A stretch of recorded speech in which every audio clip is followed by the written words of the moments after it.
Dayanand Diwakar audio book. लेखक engineer Aditya मुनि वानप्रस्थी। स्वर ब्रह्मचारी अरुण कुमार आर्यवीर। ओम नमस्ते जी। हम आज से दयानंद दिवाकर नामक महाग्रंथ का आरंभ कर रहे हैं, जिसके लेखक हैं भोपाल निवासी आदित्य मुनि जी वानप्रस्थ।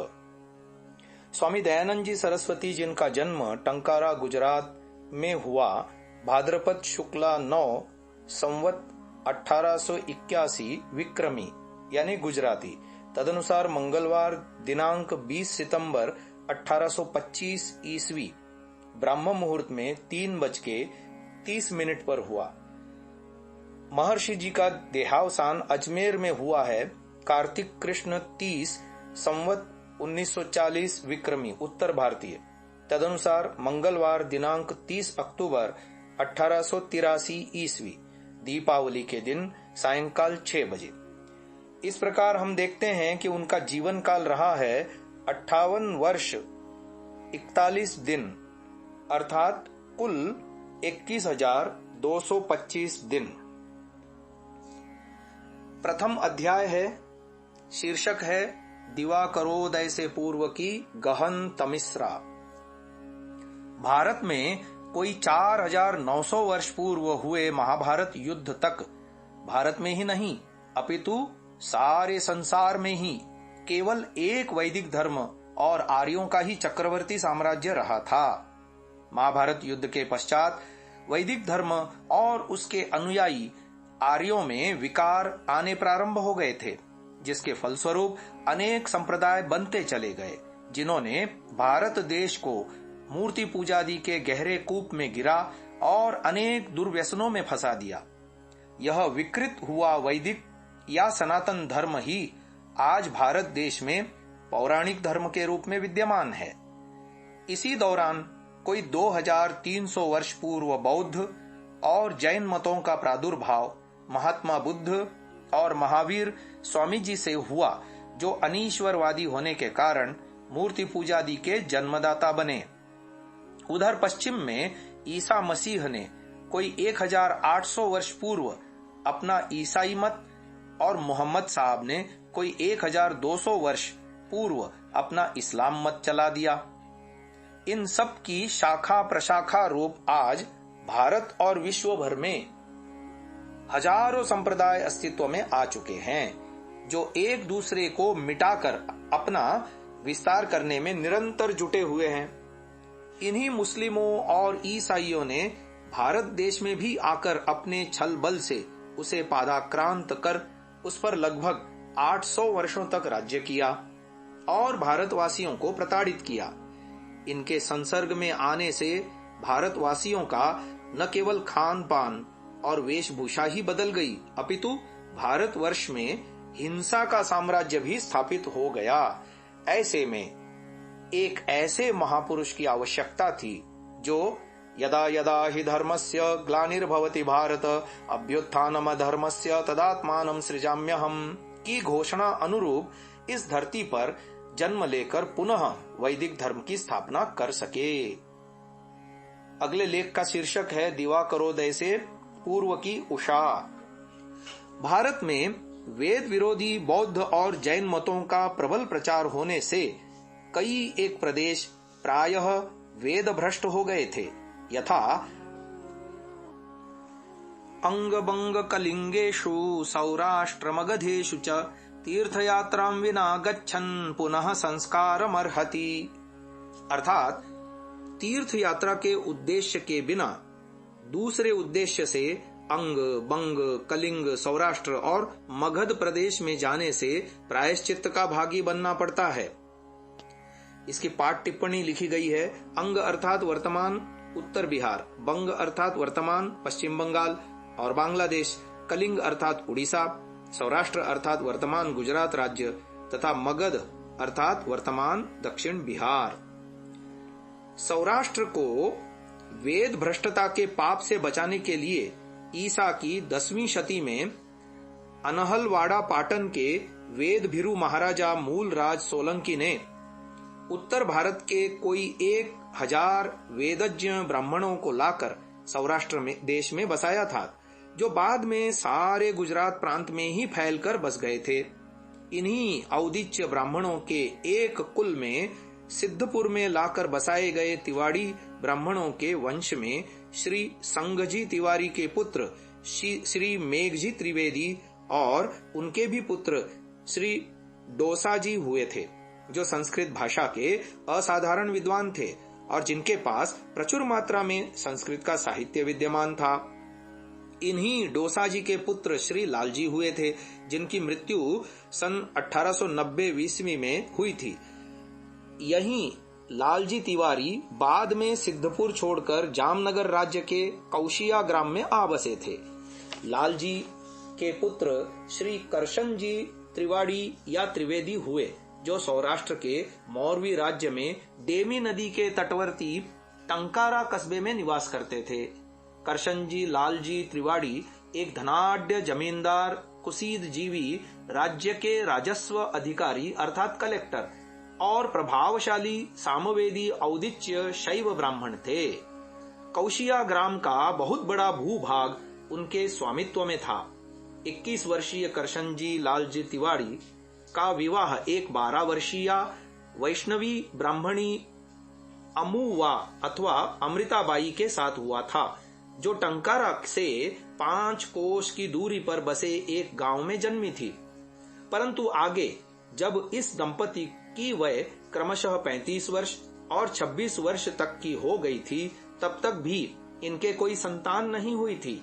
अतः करशनजी लालजी त्रिवाड़ी का दूसरा विवाह जब उनकी ही प्रथम पत्नी अमृताबाई की चौथी 15 वर्षीय छोटी बहन के साथ करने का विचार चल रहा था, तभी 1 माह के अंदर यह पता चल गया कि अमृताबाई स्वयं ही गर्भिणी है। अतः दूसरे विवाह का यह विचार ही त्याग दिया गया था। क्योंकि श्री करशनजी लालजी त्रिवाड़ी एक धनाढ्य जमींदार और राजस्व अधिकारी थे, अतः उनके साथ सदैव ही सैनिक, अंगरक्षक और सिपाही रहा करते थे। वे संस्कृत व्याकरण और वेद से भी अभिज्ञ थे। अगला शीर्षक है दिवाकरोदय। इन्हीं श्री करशनजी लालजी त्रिवाड़ी की प्रथम संतान के रूप में एक बालक का जन्म गुजरात में प्रचलित कार्तिकीय संवत के अनुसार भाद्रपद शुक्ला नवमी संवत 1881 विक्रमी तदनुसार 20 सितंबर 1825 ईस्वी मंगलवार को ब्रह्म मुहूर्त में 3:30 पर हुआ। उस समय आकाश में धनु राशि और मूल नक्षत्र का चतुर्थ चरण चल रहा था, इसलिए पंडितों ने इस बालक का नाम धनु राशि के अनुरूप धनेश जी त्रिवेदी और नक्षत्र के अनुरूप मूल शंकर घोषित कर रखा था। पंडित श्री कृष्ण शर्मा को बालक मूल शंकर की जो जन्म कुंडली उनके पश्चातवर्ती परिवारी जनों से प्राप्त हुई थी, वह इस प्रकार थी। इसके अनुसार महर्षि जी की जन्म तारीख 19/9/1825 की मध्यरात्रि के पश्चात तारीख 20/9/1825 को प्रातः काल पूर्व 3:30 पर है। इसको जब हमने दिल्ली के ज्योतिषी श्री कृष्ण कुमार जोशी को बिना किसी तिथि को दिए हुए ही 30 जनवरी 2018 ईस्वी में दिखाया, तो उन्होंने 19 सितंबर 1825 ईस्वी की होना बताया था, जिससे मूल शंकर की यह जन्म तिथि भाद्रपद शुक्ला 9 सत्य प्रमाणित हो जाती है। और जो तिथि उस दिन 19 सितंबर से आरंभ होकर अगले दिन 20 सितंबर तक रही थी, इस संबंध में आगे पूछने पर उन्होंने हमें यह भी बताया था कि जन्म समय रात्रि 3:30 मानने पर, जैसा कि आपके पास उपलब्ध जानकारी से पुष्ट होता है, और जन्म 19-20 सितंबर 1825 कार्तिक आदि संवत 1881 कर्क लग्न मूल नक्षत्र व अन्य सभी ग्रहों की स्थिति आदि संबंधित दस्तावेजों से सामंजस्य स्थापित करके बालक मूल शंकर की बनाई गई संशोधित जन्म कुंडली इस पुस्तक में दी गई है। महर्षि दयानंद जी की, जिनका राशि नाम धनेश त्रिवेदी था और नक्षत्र के आधार पर बाल्य नाम मूल शंकर था, जन्म हुआ। इस संबंध में आर्य समाज टंकारा के भूतपूर्व मंत्री और आर्य मिशनरी स्वर्गीय पंडित श्री कृष्ण शर्मा ने अपने ग्रंथ महर्षि दयानंद स्मारक का इतिहास में लिखा है कि महर्षि मूल शंकर की जो जन्म कुंडली उनके पारिवारिक जनों से प्राप्त हुई है, उसके अनुसार महर्षि की जन्मतिथि भाद्रपद शुक्ला नवमी ही है, परंतु स्वर्गीय श्री अखिलानंद जी ने इस तिथि को ग्रहण करते हुए अपने दयानंद दिग्विजय नामक सुप्रसिद्ध काव्य ग्रंथ में महर्षि का जन्म चैत्री संवत 1881 विक्रमी लिखा है, जो वास्तव में सौराष्ट्र और गुजरात में प्रचलित कार्तिकी संवत से 6 मास पीछे की है। महर्षि की जन्म कुंडली के अनुसार उनका जन्म कार्तिकी संवत 1881 विक्रमी की भाद्रपद शुक्ला नवमी को प्रातःकाल 3:30 पर मूल नक्षत्र धनु राशि में हुआ था। अतः नक्षत्र पर से उनका बाल्य नाम मूल शंकर रखा गया, परंतु राशि नाम धनेश त्रिवेदी था। इन पूर्वोक्त दोनों ही जन्म कुंडलियां उस समय प्रचलित निरयन पंचांगों के अनुसार हैं। इनमें परस्पर दृश्यमान कुछ अंतर होने पर भी तिथि के संदर्भ के लिए उक्त दोनों जन्म कुंडलियां एक ही हैं, अलग अलग नहीं। लेकिन 21वीं शताब्दी के आरंभ से आचार्य दार्शनीय लोकेश ने अपना जो ऋतुबद्ध सायन वैदिक पंचांग प्रचलित किया है, उसके अनुसार उन्होंने इस समय की यही जन्म कुंडली इस प्रकार से बना करके भेजी है, जो इस पुस्तक में मुद्रित मिलती है। उन्होंने मुझे लिखा है कि मैं इसलिए 20/9/1825 ईस्वी प्रचलित और तात्कालिक पंचांगों के कार्तिक आदि संवत 1881 के भाद्रपद शुक्ल नवमी मंगलवार की तिथि को महर्षि के जन्मदिन के रूप में निर्धारण की प्रामाणिकता देख रहा हूं, क्योंकि इसमें पूरी ग्रह स्थितियों का समायोजन देखा जा रहा है। अन्य लोग केवल मूल नक्षत्र की चर्चा करके ही निष्कर्ष पर पहुंचने की कोशिश कर रहे हैं। वे भूल जाते हैं कि मूल संजक नक्षत्र तो एक महीने में 6 होते हैं, जबकि समूची ग्रह संयोजन की स्थिति एक और केवल एक ही होती है। इसलिए सभी आर्यजनों को अब किसी तरह से महर्षि की जन्मतिथि के निर्धारण में शंका नहीं करनी चाहिए। देश और दुनिया के आर्यजनों से मेरा कहना है कि यह समस्या अब सर्वदा और सभी के लिए स्वीकार्य रूप से हल हो चुकी है। वैदिक पंचांग में इस तिथि को आश्विन शुक्ला नवमी को दर्शाया जाएगा और सभी देशवासियों को इस तिथि को दयानंद नवमी के रूप में मनाना चाहिए। उक्त जन्म कुंडली के संबंध में कुछ ज्ञातव्य विवरण भी इस प्रकार हैं। लग्न, ये कुछ अंक दिए गए हैं, उसको हम छोड़ रहे हैं। बालक मूल शंकर के रूप में पुत्र लाभ होने पर उसके माता पिता दोनों ही आनंदित और प्रसन्न हुए थे। इसके लिए उसकी माताजी ने बहुत पहले से ही मनौती मना रखी थी कि संतान लाभ होने पर विष्णु भगवान के नाम पर 1000 ब्राह्मणों को भोजन कराऊंगी। संतान के वजन के अनुरूप सोना चांदी ब्राह्मणों को दान दूंगी। अतः ऐसा ही बालक की छठी पर अर्थात भाद्रपद शुक्ला चतुर्दशी सोमवार दिनांक 26 सितंबर 1825 ईस्वी को किया भी गया था। सोना चांदी के अंदर इस बालक की माताजी के आभूषण और पिताजी के मुहर सम्मिलित थे। इस अवसर पर मौरवी नगर के सेठ श्री सुंदर जी शिवजी ने भी अपनी ओर से भेंट स्वरूप टंकारा महल के रिवटदार राजस्व अधिकारी जो करसनजी लालजी त्रिवेदी के घर सौगात झबला के रूप में 116 रुपये का सामान भेजा था। अब बालक का नामकरण संस्कार होता है, वो घटना बता रहे हैं। इस बालक के जन्म के 100 दिन बाद अर्थात 29 दिसंबर 1825 ईस्वी गुजराती मार्गशीर्ष कृष्ण 4 गुरुवार को उनका नामकरण संस्कार उसके पिताजी श्री लालजी तिवारी और कुल पुरोहित के सहयोग से किया गया था। इस समय एक विवाद पैदा हो गया था। बालक का पिता चाह रहा था कि पुत्र का नाम उनके आराध्य शिवजी के नाम का संकेत करता हुआ हो और माता चाह रही थीं कि पुत्र का नाम उनके आराध्य विष्णु भगवान के नाम के अनुसार हो।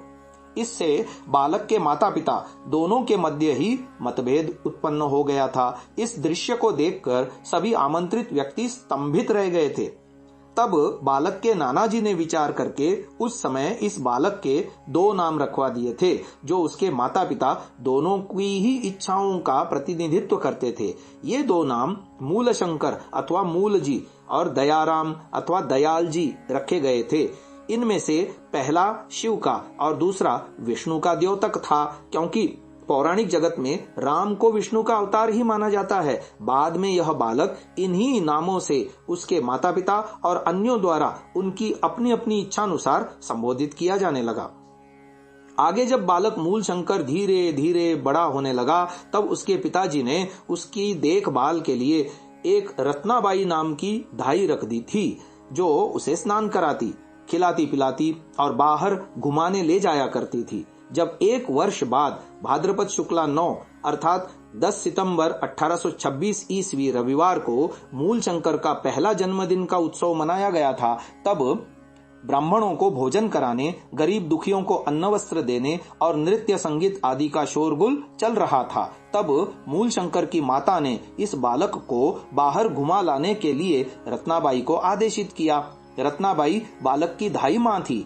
आदर, यत्न और स्नेह के साथ उसको खिलाती पिलाती थी।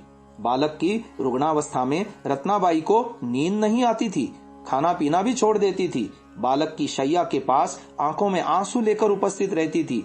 बालक के प्रति उनका माता के समान स्नेह और ममता लगी रहती थी, किंतु इस दिन उसका चंचल मन कुछ विकृत हो गया था।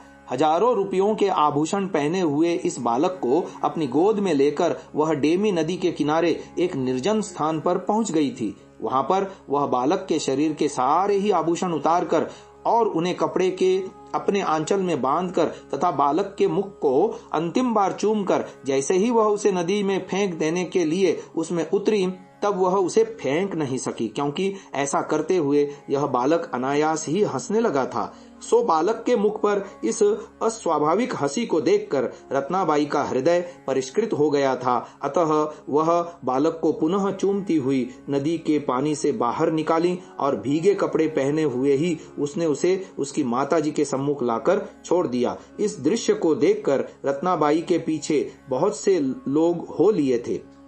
रत्नाबाई ने विलाप करते हुए उन सबके सम्मुख सब हाल कह सुनाया और आंचल में बंधे हुए आभूषणों को खोलकर बालक की माता के सम्मुख रख दिए और एक बार बालक को पुनः अपनी गोदी में लेकर उसे चूमा तथा मैं प्रायश्चित्त करूंगी ऐसा चिल्लाती हुई वह वहां से भाग गई। इस समय तक बालक के पिता करशन जी भी वहां आ गए थे। उन्होंने भी यह सब वृत्तांत सुना और सबने एक स्वर में कहा कि रत्नाबाई पागल हो गई है, उसका इलाज होना चाहिए। अतः रत्नाबाई को वापस लाने के लिए 3 सिपाही भेजे गए, परंतु वह कहीं नहीं मिली। 3 दिन के बाद यह समाचार अवश्य मिला कि उसने 2 कोस की दूरी पर एक पुराने मंदिर में गले में फांसी लगाकर आत्महत्या कर ली है। अतः बालक के पिता करशन जी तिवाड़ी ने पंडितों के परामर्श पर उसका श्राद्ध, शांति और बालक की जीवन रक्षा के लिए पूजा पाठ किया था और पीछे बोध गया तक जाकर उसके उद्धार के लिए पिंडदान किया था। इस प्रकार बालक मूल शंकर अपने माता पिता को संतान लाभ का सुख और दुख दोनों ही देते हुए बड़ा होने लगा। उसके माता पिता उसके जन्म से पहले भगवान से लेकर एक ही संतान की प्रार्थना किया करते थे, परंतु उनके जन्म के बाद पिताजी शिवजी से कार्तिकेय और गणपति जैसे पुत्रों की और माता जी विष्णु भगवान से लक्ष्मी और सरस्वती जैसी कन्याएं मांगने लगी थीं। सो मूल शंकर की पीठ पर 4थे वर्ष में अर्थात संवत 1885 गुजराती में किसी दिन उनकी एक पीठ पर की छोटी बहन उत्पन्न हुई, जिसका बाद में नाम रत्नबा रखा गया। इसको यहीं विराम देते हैं। ओम।